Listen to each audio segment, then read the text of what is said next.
একটা সময় ছিল যখন সীমিত ওভারের ক্রিকেটে ভালো করলেও টেস্ট ক্রিকেটে খুব একটা সুবিধা করে উঠতে পারেনি বাংলাদেশ। কিন্তু সাম্প্রতিক অতীতে বদলেছে সে চিত্র। সীমিত ওভারের পাশাপাশি সাদা পোশাকের ক্রিকেটেও ক্রমেই ধারাবাহিক হয়ে উঠতে শুরু করেছে টাইগাররা। ইংল্যান্ডের বিপক্ষে ঘরের মাঠে টেস্ট জয়, সবশেষে শ্রীলঙ্কায় গিয়ে নিজেদের শততম টেস্ট জয়। এর মাঝখানে নিউজিল্যান্ড ও ভারতের বিপক্ষেও পঞ্চম দিন পর্যন্ত হাড্ডাহাড্ডি লড়াই করে হার। এসব ফলাফলই বলে দেয় বাংলাদেশ ক্রিকেটের জন্য দিন বদলাচ্ছে। আগামী 2 মাস কোনো আন্তর্জাতিক সূচি নেই বাংলাদেশের জন্য। আগস্ট সেপ্টেম্বরে অস্ট্রেলিয়ার বিপক্ষে 2 ম্যাচ টেস্ট সিরিজের মাধ্যমে আন্তর্জাতিক ক্রিকেটে ফিরবে টাইগাররা। আর সেই সিরিজকে সামনে রেখে বাংলাদেশের টেস্ট স্পেশালিস্ট হিসেবে খ্যাত top order batsman Mominul Haque বিশ্বাস করেন, 2টি ম্যাচের 2টিতেই জয় পাবে বাংলাদেশ।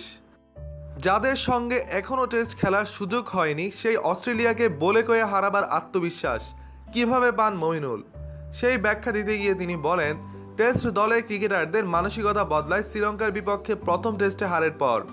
ওখানে খেলোয়াড়দের অংশগ্রহণে একটি মিটিং হয়, সবার মানসিকতায় অনেক পরিবর্তন আসে। এর পেছনে টনিক হিসেবে কাজ করে গোলের পরাজয়। ওই একটা হারই সব খেলোয়াড় সিনিয়র জুনিয়রদের একত্রিত করে। ওই মিটিংটাই আমার কাছে গুরুত্বপূর্ণ মনে হয়। মিটিং হওয়াতে সবাই বুঝতে পারে কিভাবে খেলতে হবে, কিভাবে সবাই অবদান রাখতে পারে। সবার অবদানের ফলে একটি দেশ জিততে পারে।